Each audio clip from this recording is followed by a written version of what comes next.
So I'm Matt Riddell. I run a few different companies. I run Venture VoIP in New Zealand, which has primarily been dealing with Asterisk since 2003, 2004. I also run Create Offshore Company, which is a business in Panama, creating offshore companies. That's probably more of my business. My business day at the moment is there. I'm now living in Panama. So yeah, I'm gonna go through what the Asterisk Rest Interface is, and then we're gonna demonstrate getting Asterisk and the Apple TV to talk to each other. Yeah, I used to write the daily Asterisk news, which is very far from daily now. I think that I put a post about the release of Asterisk 14, and the last post was like the last Astericon or something. And yeah, CEO International Holdings as well. I'm obviously from New Zealand, maybe you can hear from my accent, and I live in Panama now. So, first thing is REST. Basically, this is just the copy and paste out of the Wikipedia definition for REST. The way that we're basically using it is we've got JSON being shoveled backwards and forwards between Asterisk and whatever interface it is that we want to be talking with. In order to use the Asterisk REST interface, you need Asterisk 12 or higher. For the purposes of this demonstration, we're going to use Asterisk 13 just because it's a long-term support. So, now on the Swift or Apple side, I'm using the latest version of Swift, Swift 3. It's made quite a few changes, including cleaning up some of the namespace. So not every single thing in the whole of Swift starts with NS. So you don't have NS URLs and things like that anymore. It's just URLs. That wiki page at the bottom there is the shortest one I could get that will give you a link to the description of the Asterisk REST interface for version 13. Once I finish this, if anyone wants the source code for the app that I've done, then just give me a yell. I can put it on a USB key, or I can email it out to you as well. It's not submitted to the App Store. I'm probably not going to do any more work on it, so if someone wants to finish it off and submit it to the App Store, feel free. So there's a few steps that we need to go through to make this work. First one is we need to configure and set up Asterisk, which in this case is pretty simple. What we're going to be demonstrating is I've done quite a bit of work with call centers, and in a call center you've normally got an overhead display. So you have like a plasma screen or something that shows the status of your agents or some other types of statistics, maybe the average hold time, who's on the phone, who's not on the phone. So if people are pretending to be on the phone, you can tell. So basically we're doing a mock-up of that. The normal way that you would do it is you put a computer somewhere and you connect it up to a TV and probably display a web page or something. An easier way to do it is just to strap an Apple TV to the back of the actual plasma TV sitting in the call center. So I thought it would be a cool way to do it. So setting up Asterisk is pretty simple. I'll take you through the steps on it. It's pretty simple. We're going to use a library called Swifty JSON. And what that does is it makes it really, really simple to deal with parsing JSON. You basically, instead of having to go through and parse everything yourself, you can just deal with them as objects. And you'll see once we get into it, it's 100 times easier. So the basic idea of the code is that we're going to create a URL request, URL session, and connect. That's just the structure that we need to do to connect to Asterisk. Asterisk is going to be running basically a web server. So we're going to connect, we're going to pass the response, and that's pretty much it. So to get ARI enabled and running, you need to make a couple of config changes to Asterisk. First one, you need to have the HTTP server running, so you need to enable that in http.conf. These are all Asterisk configs, so in your default Asterisk install, this would be in etc asterisk http.conf. So you need to enable it, bind to whatever address you want to, or 0.0.0.0 for everything, And then you're going to need to go into ari.conf and turn that on as well, and you need to create a user so that you can connect to it. Obviously, it probably should be slightly higher security than Asterisk and Asterisk. Now, the Swifty JSON library that I'm using, the IBM Swift one is actually a fork, but the original version of it isn't maintained anymore, and this fork appears to be maintained. In fact, on the original page, it says to go here if you're wanting to use Swift 3, which is what we're wanting to use. Okay, so this is where it gets a little bit more complicated. What we're going to basically do, let's see if we can jump out of this for a second, nice and fast. So this is the it's really hard in such a small screen, but this is the Asterisk wiki page for the REST interface, right? And so everywhere that it tells you things that you can do with Asterisk, it also gives you an object that it's going to return. For example, a channel. And that's defined here. You can see it's got the account code, caller ID. So what we need to do over in Swift is we need to define those same objects, just so that when we populate the JSON code into an object, we've got the same thing. So we need a few things. We need the Asterisk channel structure, and that has the account code, which is a string. I've set them all as optionals. Caller, connected, so it's who it's connected to. So those two are both caller IDs, the second one, so we'll create another struct for caller ID. The creation time of the channel, so at what moment did the call start, where is it in the Asterisk dial plan, and then ID, the language, the name, which is I think the account code, and the current state of that channel. Is it up or is it down? Is it ringing? Is it busy? Whatever. So then the caller ID and the dial plan structs, same kind of thing. The caller ID is just a name and a number, and dial plan, I think CEP stands for current execution point or something. Anyway, context extension priority. So those are just two strings and a priority is an int. Okay. So basically, if we were to write this code down as a pseudocode, what we're going to do is we're going to create the connection, start a task on the session to get the data, retrieve the data from the response, pass it into the Asterisk channels that we just created in the structure, do something with the data, and then repeat this. We're going to fire this off on a timer so that we're updating the data on a reasonably regular basis. Yeah, there's a couple of things that we need to do, and this is probably going to be pretty small. There's a couple of things that we need to do in Xcode before we can actually start this.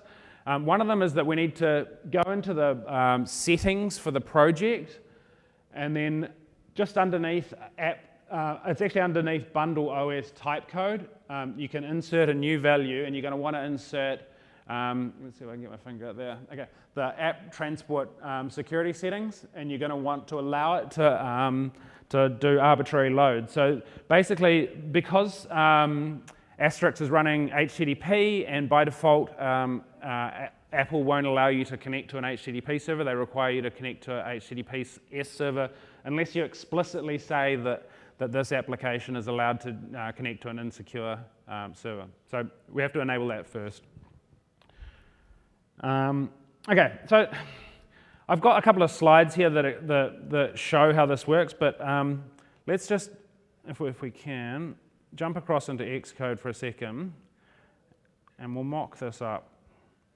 So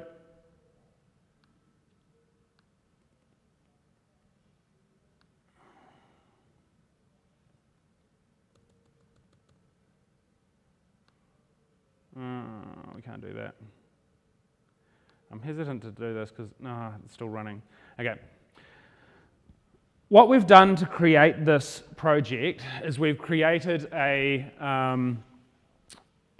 single view tvOS application. So when you start up Xcode and you go create new workspace, It's all we're doing is creating a single view tvOS application. The same code that we've done here will work on tvOS or on iOS. So you could run it on an iPad, or you could run it on a phone, or you can run it on whatever you like. But there's obviously less use of running it on anything else for this particular use case. So what we're going to do is we're going to basically, I'll show you the end product so that you can see what we're working towards. Okay. So we have, this is a TV screen, call it works. And when James gets on the phone, you can see that he's on the phone. Matt gets on the phone. And we'll disconnect those. And hopefully they should update. They will, trust me, I tried it before.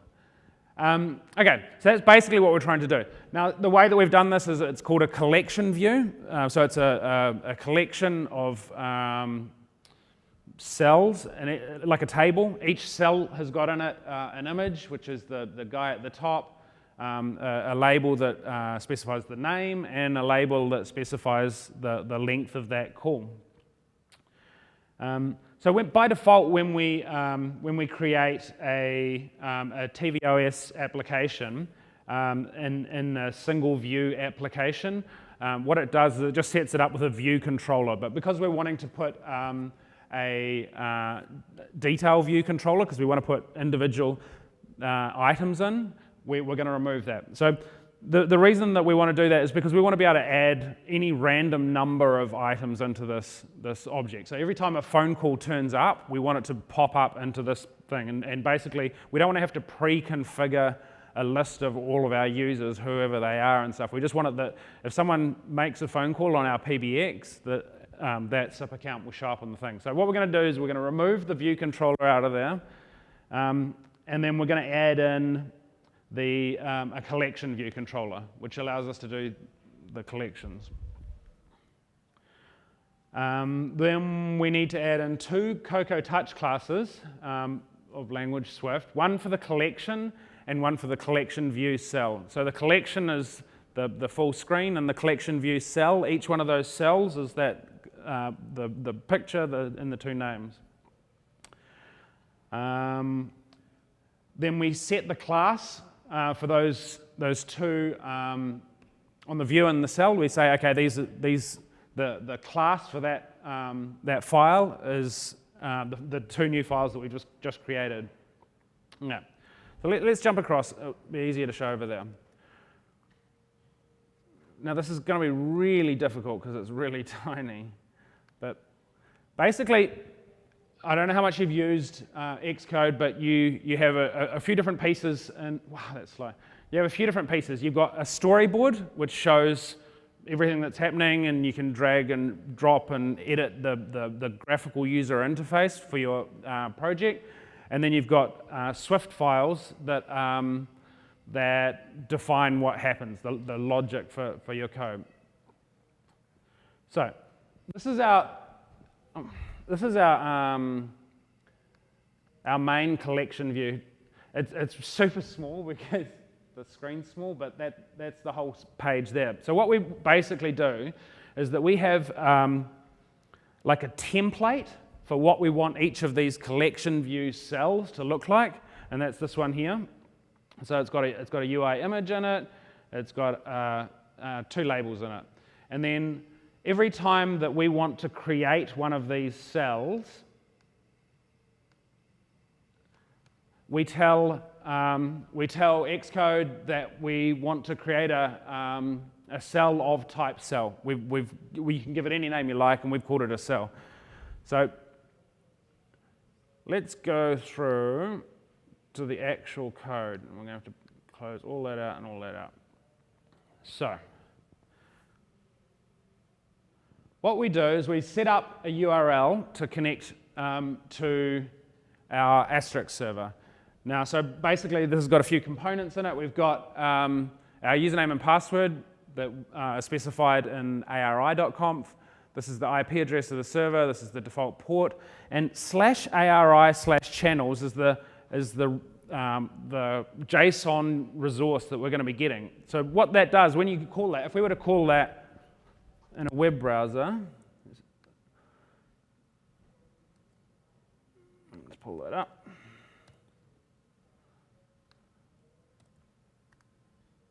Wow, nice. Okay. This is an awesome keyboard.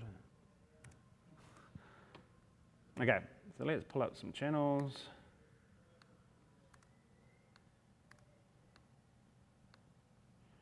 Okay.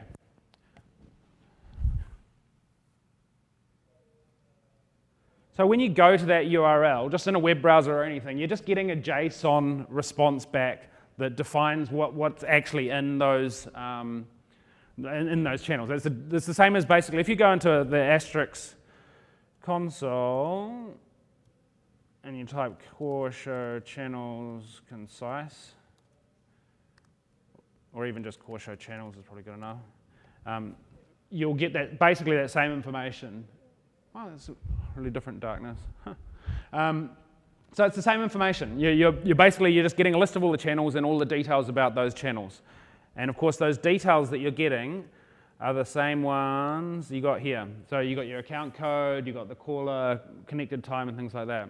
So you can see that it doesn't even matter if you're using Swift or whatever language you want to be using to pass this. With Asterisk spitting out JSON, you can connect up any piece of code to ARI really, really simply and get information about it, about what's going on in that Asterisk server at any given time. So that base URL that we're calling there is that /ARI/channels. And of course, you could be pulling any of these other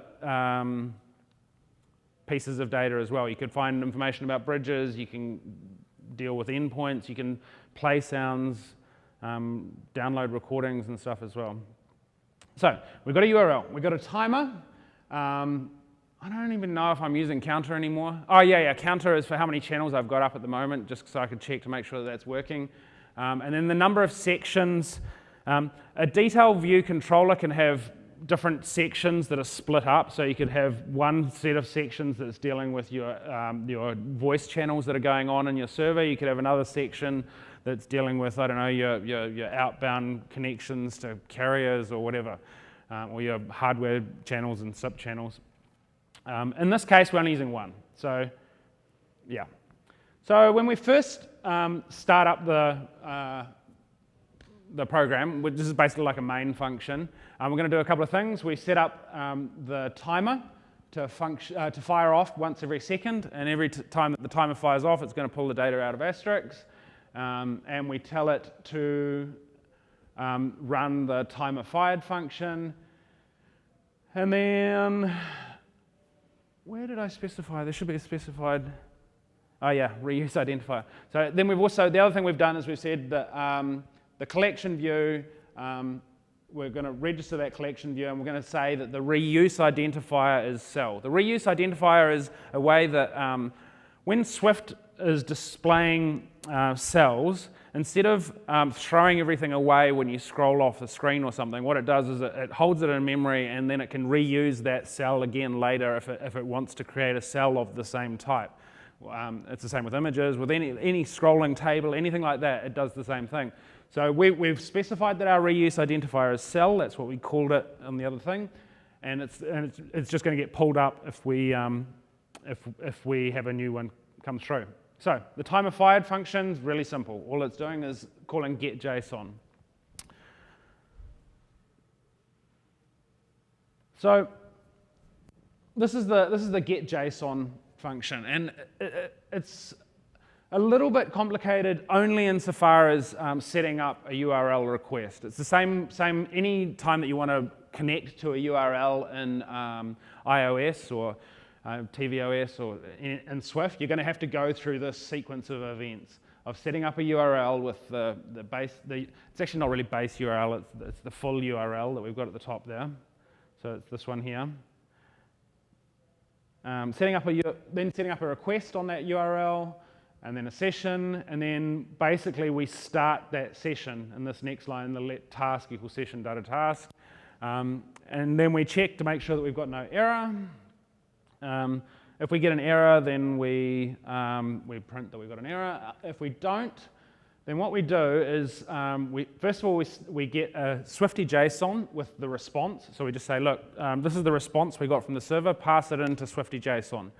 That's it, it's done. We've now got a full JSON object that we can deal with. And then we get an array of channels from that JSON, and I'll show you how we do that in a second. And then we update the channel array with new channels.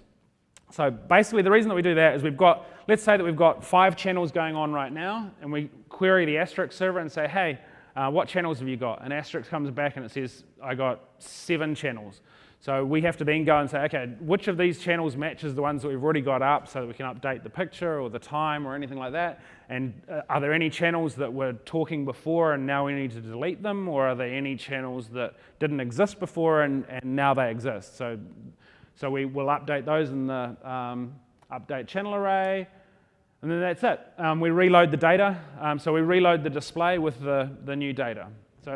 So those are basically boilerplate code for iOS and Swift. So let's just jump across quickly, and I'll show you asterisk.swift. Did I put it in? I did put it in there. Cool. Okay.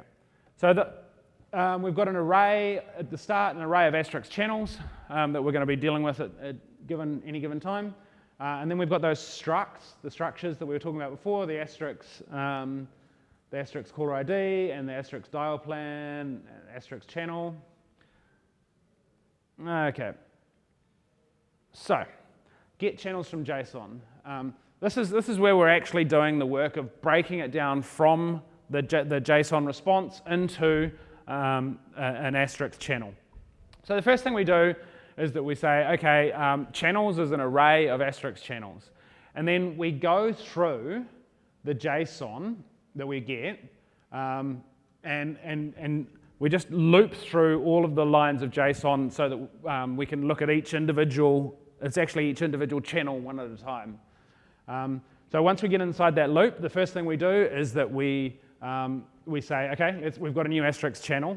And then on that, we then create a caller ID. So we say, we create a new caller ID. We set the name of the caller ID to be the caller name. We set the number to be the caller number. And these are all the values that are just directly coming out of that web page. So we've got here name, number, for those. So those are all just getting populated directly, and the only thing that we have to do is specify, like it's just basically an array. Instead of going through and having to pass the JSON, all we're doing is we've got this big array that is our JSON object. So it's really, really simple to get the information out of it.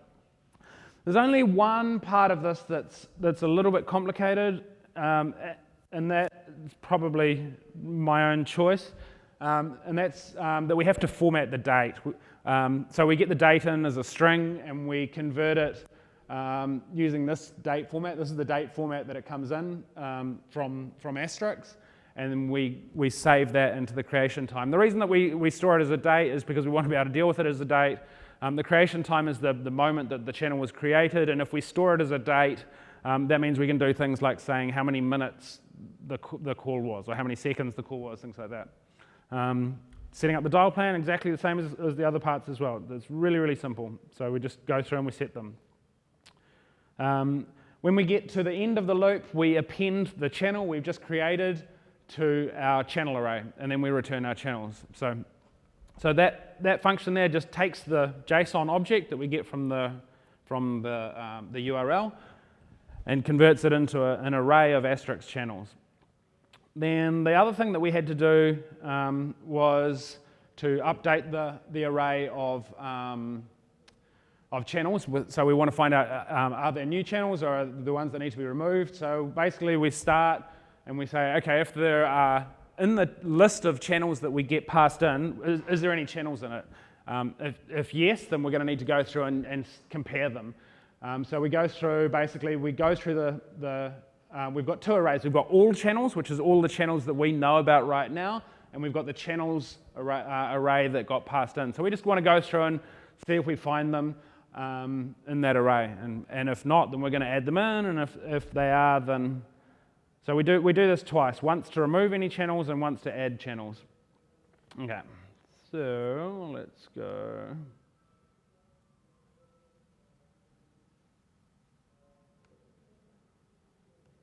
Back over here. Now, when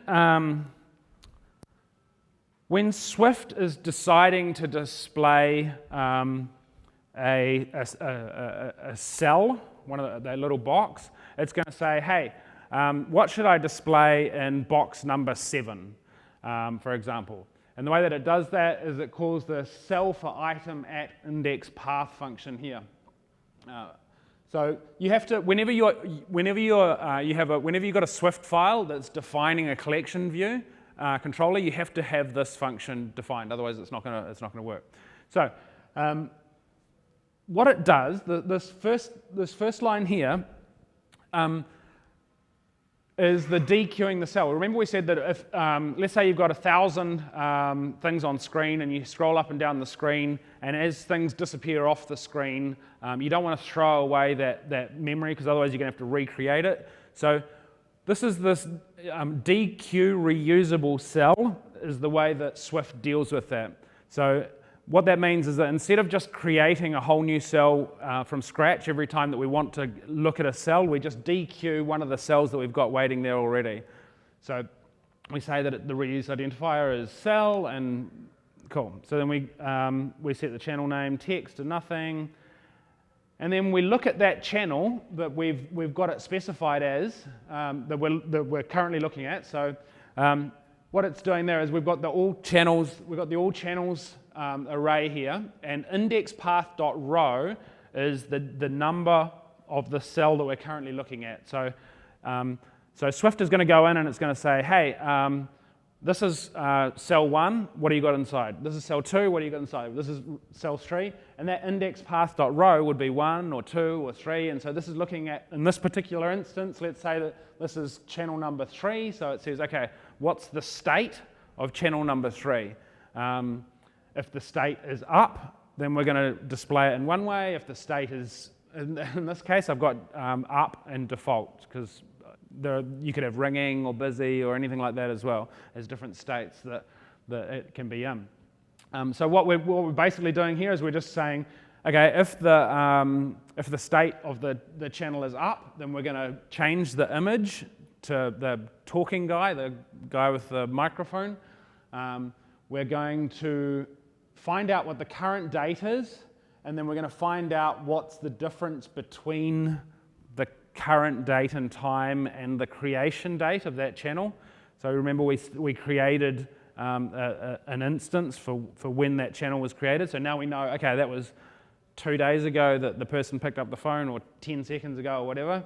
And then we call a function that I just grabbed off the internet, which is to basically convert it to hours, minutes, seconds, things like that. It's a little bit easier to read.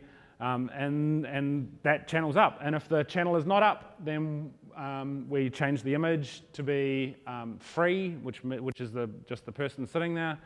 And that's it. So, and of course, now the channel name, I didn't want to have to go through and code. I don't know if you guys have used like Flash Operator Panel or something.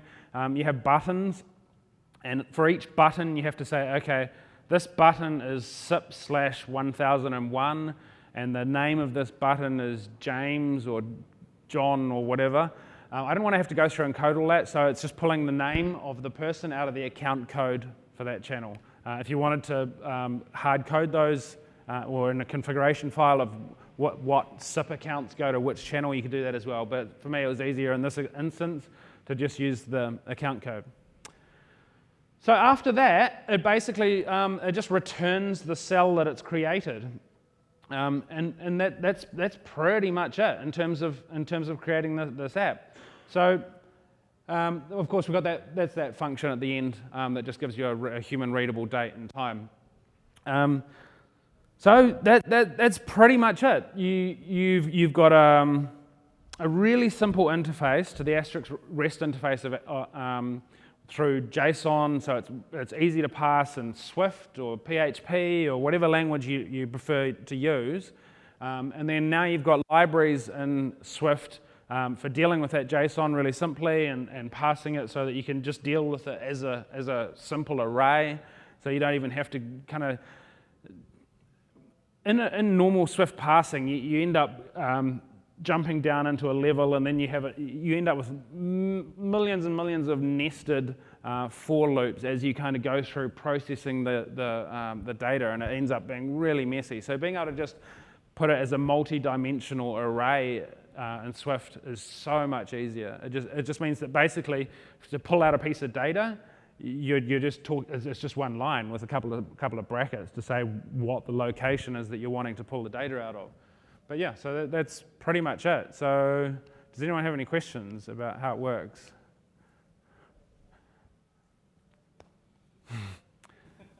Sweet.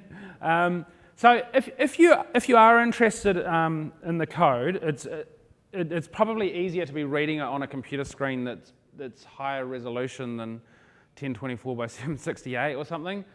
So feel free to let me know if you're interested, and I can drop it in an email or put it on a USB key or whatever. And you know, if you're going to take this and make an app out of it, there's a few things that you'd have to change. If you're running it just for yourself in your own call center or something, fine. Okay, you can hard code a URL that people connect to and things like that. If not, you're going to want to have some kind of configuration so that people can say where they're going to connect to. And to be honest, if you're going to make this so that it connects to things across the internet, you're probably not going to want to have people exposing the Asterisk Rest interface to the internet at large. So you're probably going to want to go through at least a kind of a proxy or something that's doing authentication, and you probably want it to be encrypted as well. So yeah, those are a couple of things that would have to be actually done if it was going to be an app. But yeah. So basically, I have always worked with asterisks in PHP, and that's primarily what I do. This was mostly an experiment to see how easy it would be to do this in Swift. I'm not a Swift developer.